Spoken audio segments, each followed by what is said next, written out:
Hello, everyone. This is Dave Burdick, news editor at Foresight Health. Welcome to our How Healthcare Revolutionaries Think podcast, where we get inside the heads of people trying to change the current healthcare system. Our guest on today's show is Dan Trigub. Dan is the co-founder and CEO of a company called MedArrive. MedArrive uses networks of EMTs and paramedics to provide basic healthcare services to people in their homes with the goal of avoiding unnecessary and expensive trips to the hospital ER. Dan co-founded MedArrive in 2018 after stints running the healthcare businesses at rideshare services Lyft and Uber.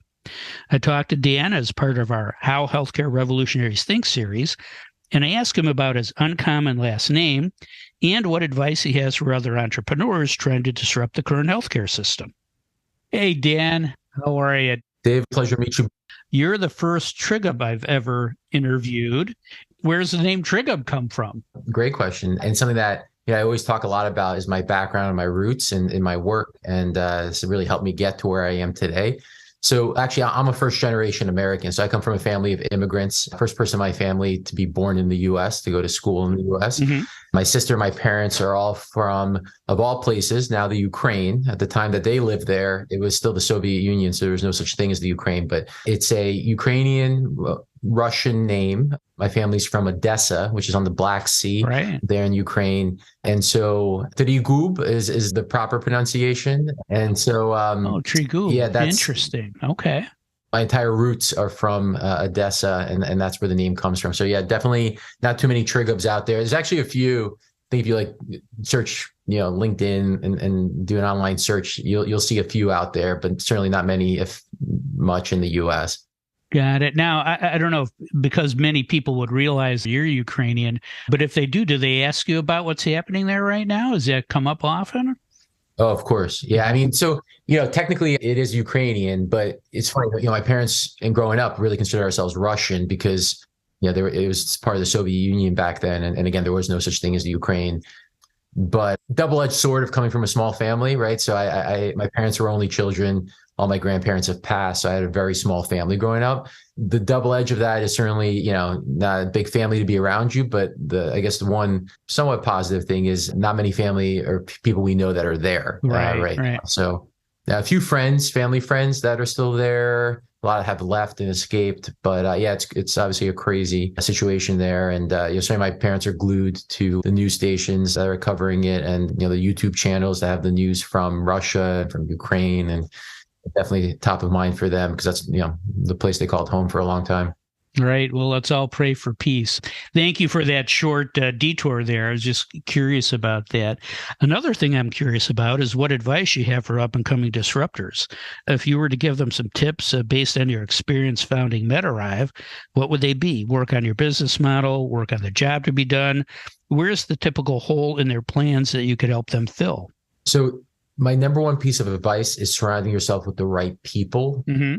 And building the right team to execute. I think especially in healthcare, it's not a one-man show. It's not five people that can build $1 billion business. And so I think the biggest piece of advice is finding the right team. And that team includes investors, board members, co-founders, and it's all about people. I think ideas are a dime a dozen. And so, I'd rather have a half-baked idea and an A+ team than a fully baked idea and a C+ team. And I think that's probably one of my biggest learnings throughout my career. Early on, probably thinking I could do it all myself and being naive to that.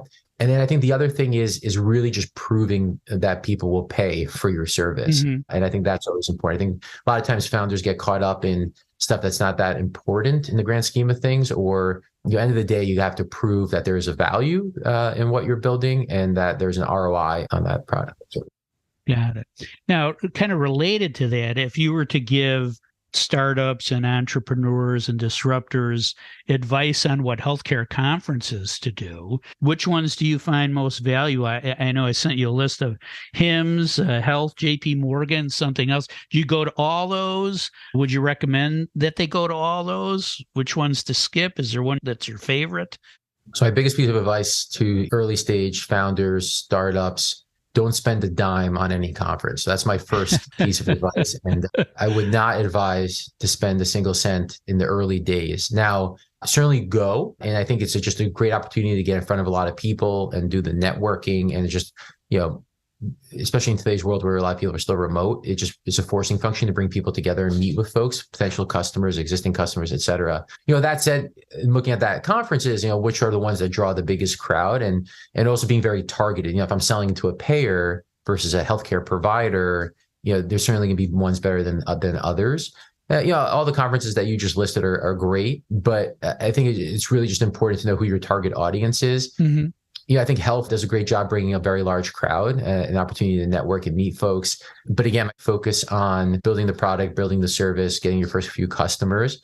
And you walk through health and those conference booths are insane, right? People are literally spending $500,000 on this conference, but Optum can afford to do that. And I think early stage companies got bigger things to worry about. Right.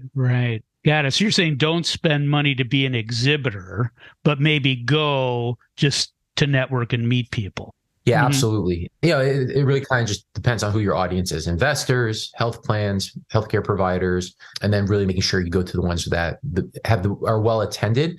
And also the most executive senior folks. Right. Is usually as well. Right. Because you're looking for that balance between your peers and actual potential customers, not just going to a place that has all your peers, right? Exactly. Very useful tips, tricks, and advice. Thanks again, and it was great to meet you. Likewise. Yep. Bye now. If you'd like to learn more about how Dan Trigub thinks, please read our Q&A with him on ForesightHealth.com. Thanks for listening. I'm Dave Burda for Foresight Health.